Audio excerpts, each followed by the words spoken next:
Comme annoncé au sommaire, 3 jours après l'avertissement des autorités de l'habitat, les citoyens de Koloma 1 dans le secteur Kampema ont assisté ce samedi matin à la démolition de leurs bâtiments. Les rares bâtiments qui restent dans la zone ont eux aussi été cochés et les propriétaires n'ont que jusqu'à lundi pour plier bagages. Reportage Abdoulaye Sadio Diallo, Aboubakar Din Kamara.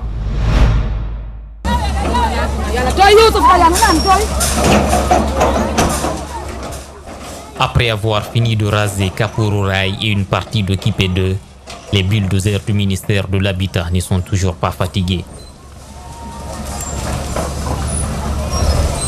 Ce samedi, ils ont repris de plus belle, mais cette fois-ci, à Koloma 1. C'est avec une stupéfaction que très tôt ce matin, que moi, lorsque je dormais déjà, qu'on m'a réveillé en me disant que les bulldozers sont déjà là.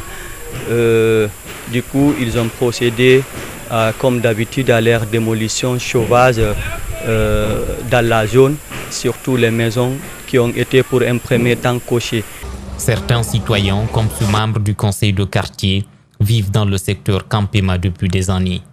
Aujourd'hui, leurs maisons sont à terre et eux, ils n'ont plus qu'un seul choix, rentrer au bercail.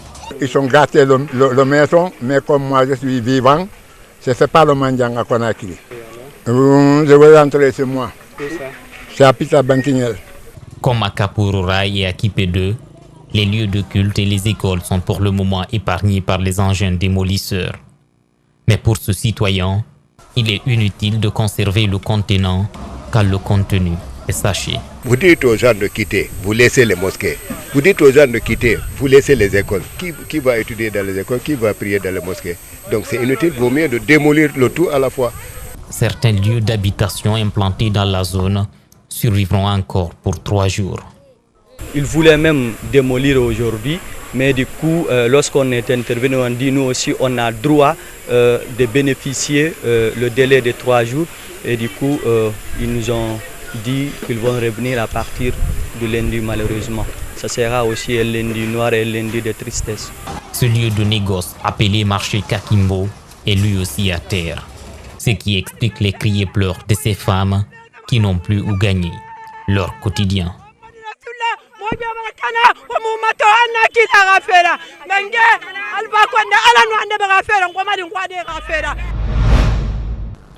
Les dépôts de dossiers pour le recrutement dans l'armée a redémarré dans les différentes communes de Conakry. Nos reporters ont fait un tour dans les communes de Matoto et Ratoma. Tout semble bien se dérouler dans la première. Par contre, des problèmes seraient bien à l'origine de plusieurs difficultés auxquelles sont confrontés les candidats au recrutement dans la seconde. C'est un constat signé Abdourahmane Ba et Ibrahima Souri Kamara. Ils sont des centaines à se présenter ce matin à la commune de Matoto pour cet appel à recrutement dans l'armée. La procédure est simple. Chaque candidat dépose une enveloppe et reçoit un numéro d'identification. Bon, c'était toujours mon rêve, quoi. C'est ça que je souhaitais durant toute ma vie. Et c'est l'opportunité pour moi et puis d'accéder, quoi. C'est ma vocation, je veux être militaire. J'étais motivé par un général aussi qui m'a beaucoup expliqué que les jeunes cadres, ils ont besoin des jeunes cadres dans l'armée. Une opportunité pour certains de réaliser leurs rêves et une simple alternative pour d'autres. Ben, on n'a pas de choix, on est obligé de le faire, de tenter notre sens. Voyez même le nom demandé, on n'a pas tellement d'espoir, mais il faut tenter. J'ai fini d'étudier, je n'ai pas gagné le travail, c'est pour cela que j'ai déposé mon dossier. Si tout se passe comme prévu dans cette commune, à Ratoma, l'ambiance est toute autre. Le monde afflue, un seul guichet de dépôt, et au final, c'est l'ordre qui prend un sérieux coup. Moi, je l'ai depuis 6 heures, puis il m'a trouvé, c'est moi. J'ai été 3e sur la liste. J'ai dit, ça ne va pas, c'est mal organisé. Combien de fois 1000 personnes peuvent rentrer ici? Un seul guichet. Dixine, Matoto, on fait rentrer là-bas 20-20. C'est bien organisé. Mais ici, d'abord, ils sont venus en retard. 2, regardez, vous-même, vous voyez. Oui, quand vous venez d'abord, une fois que vous êtes inscrit, bon, vous venez, on vous appelle, on vous donne un ticket d'accès. C'est-à-dire accéder à la salle où on va vérifier les dossiers. Une fois que vous avez le ticket, vous rentrez dans la salle. Maintenant, ils vont vérifier les dossiers. Si les dossiers sont complets, maintenant, ils vont prendre les dossiers. Si les dossiers ne sont pas complets, on vous retourne encore.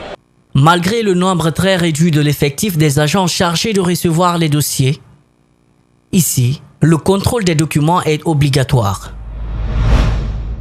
Le PDG RDA prépare la commémoration du 35e anniversaire de la disparition de l'ancien président Ahmed Sékou Touré, décédé le 26 mars 1984. Le parti a organisé ce samedi une conférence débat au lycée Ahmed Sékou Touré. Objectif, parler de l'homme et de ses œuvres et le combat politique et syndical qu'il a incarné en Afrique. Suivez. Une exposition collective des œuvres de l'ancien président Ahmed Sékou Touré. Sur ce mur sont accrochées plusieurs de ses photos. À côté, des livres qu'il a écrits sur des thématiques aussi diversifiées que riches.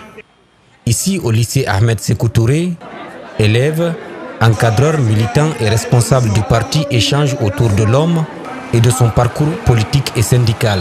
Nous pensons qu'à travers cette exposition qui n'est pas que politique, parce qu'il faut dire que le PDGRA, ce n'est pas que la politique. Le PDGRA, c'est une école. Le PDGRA s'intéresse à la formation des jeunes. Et c'est pourquoi nous sommes venus pour inculquer ces valeurs patriotiques panafricaines à ces jeunes-là. Parce que nous pensons qu'après nous, certainement, il faut des gens pour continuer la lutte.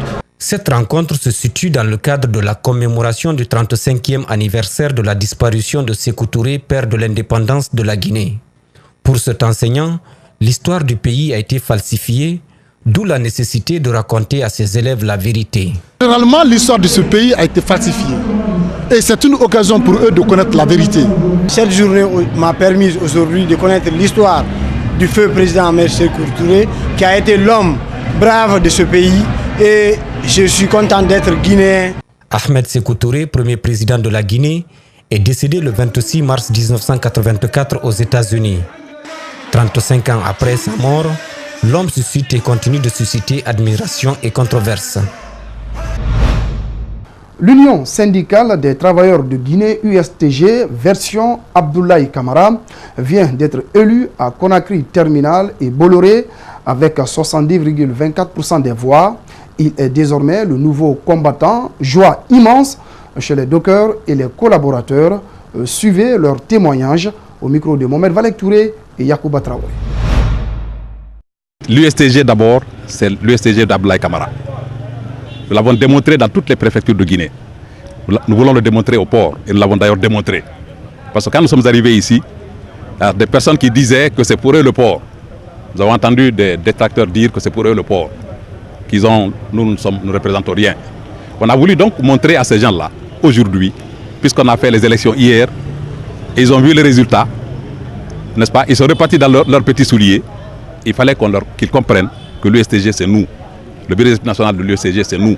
Et le bureau exécutif national est dirigé par le secrétaire général Abdoulaye Camara. Nous avons confiance à l'équipe qui est là. C'est une équipe de choc, c'est une équipe préparée, c'est une équipe qui connaît l'histoire de la Guinée. C'est une équipe qui connaît les problèmes des dockers. C'est une équipe qui conduira à bon port les problèmes des ports sans violence, sans occuper la rue.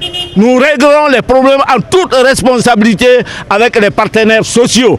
Nous n'aurons peur de personne, nous respecterons tout le monde, mais la quiétude, la paix, la défense des intérêts des travailleurs en général et des dockers en particulier.